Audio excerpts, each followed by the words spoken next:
మత్స్యకారుల సమస్యలన్నిటినీ కూటమి ప్రభుత్వం పరిష్కరిస్తుందని, మత్స్యకారులకు అన్ని విధాలుగా తాను అండగా ఉంటామని తెలుగుదేశం పార్టీ రాష్ట్ర అధికార ప్రతినిధి పిఠాపురం మాజీ ఎమ్మెల్యే వర్మ అన్నారు. పిఠాపురం మహారాజకోట ఆవరణలో గల తెలుగుదేశం పార్టీ కార్యాలయంలో ఉప్పాడ తీర ప్రాంత మత్స్యకారులతో మాజీ ఎమ్మెల్యే వర్మ సమావేశమయ్యారు. ఈ సమావేశంలో మత్స్యకారులకు చెందిన పలు సమస్యలపై చర్చించారు. ఈ సందర్భంగా మాజీ ఎమ్మెల్యే వర్మ మీడియాతో మాట్లాడారు. ఈ లోపల దానికి డెడ్జింగ్ ఏదో ఒకటి చేస్తే ఆ ఉధృతం తగ్గుద్ది, దానివల్ల బోట్స్కి ఇబ్బంది లేకుండా ఉంటుందని చెప్పి వాళ్ళు పోవడం జరిగింది. ఆ పద్ధతి మీద మేము కూడా ప్రభుత్వం దృష్టిలో పెడతాం. ఏది ఏమైనా దీంతో పాటుగా గట్టుకి అడగడం జరిగింది. ఈ గట్టు వెనక్కి వెళ్ళి మనం ఆలోచిస్తే చంద్రబాబు నాయుడు గారు వచ్చినప్పుడు ఎంతమంది నాయకులు కమిట్మెంట్ ఇచ్చారో చెప్తాం.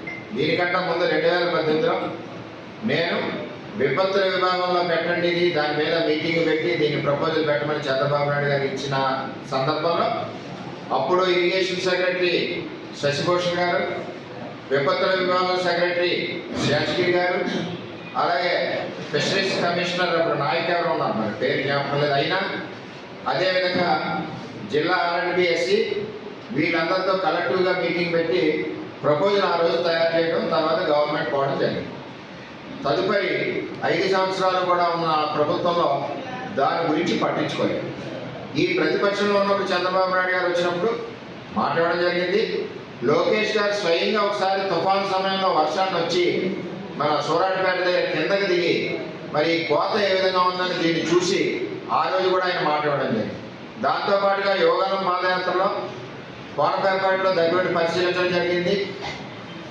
మన పెనుమాలపురం మీటింగ్లో కూడా చెప్పడం జరిగింది. తదనంతరం పవన్ కళ్యాణ్ గారికి సీట్ ఇచ్చాక కళ్యాణ్ గారు నేను కూడా ఉప్పాడలో మాట్లాడడం జరిగింది.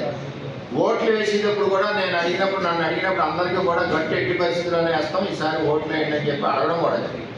ఇంతమంది మాట ఇచ్చారు కాబట్టి ఈ గట్టి ఎట్టి పరిస్థితుల్లో కూడా ముందుకెళ్తుంది. మొన్న కళ్యాణ్ గారు చెప్పారు, ముఖ్యమంత్రి గారు దీన్ని కేంద్ర ప్రభుత్వాన్ని లేఖ రాశారని. ఏది అయినా తెలుగుదేశం, జనసేన, బీజేపీ కూటమిలో చంద్రబాబు నాయకత్వంలో ఇవన్నీ కూడా పూర్తవుతాయని తెలియజేస్తూ వీటి మీద కూడా త్వరలో మరొక సమావేశం పెట్టి వీళ్ళందరికీ కూడా ఏదైతే బోటు ఇంజన్లో డిఫరెన్స్ కూడా ఉంది. నిజంగా చిన్న ఇంజన్లకి పెద్ద ఆస్పాలు వేస్తున్నారు, సోనా బోట్లు చేసే ఆస్పాలు పూర్వంలో లేవు ప్రయాణం చేయడానికి. అంచేత వాటికి వచ్చి సబ్సిడీలు వీటికి కూడా ఇవ్వాలన్నది ఒక నినాదం మత్స్యకారులకు ఉంది. అలాగే బయట వేట దాని మీద కూడా ఉంది. వీటన్నిటి మీద ఈ సమస్యల మీద సాధ్యమైనంత వరకు పూర్తి చేయడానికి ప్రయత్నం చేస్తాం. దీంతో పాటుగా కళ్యాణ మండపాలు మేము కట్టిస్తే అందులో పంచాయతీ ఆఫీసులు పెట్టారు.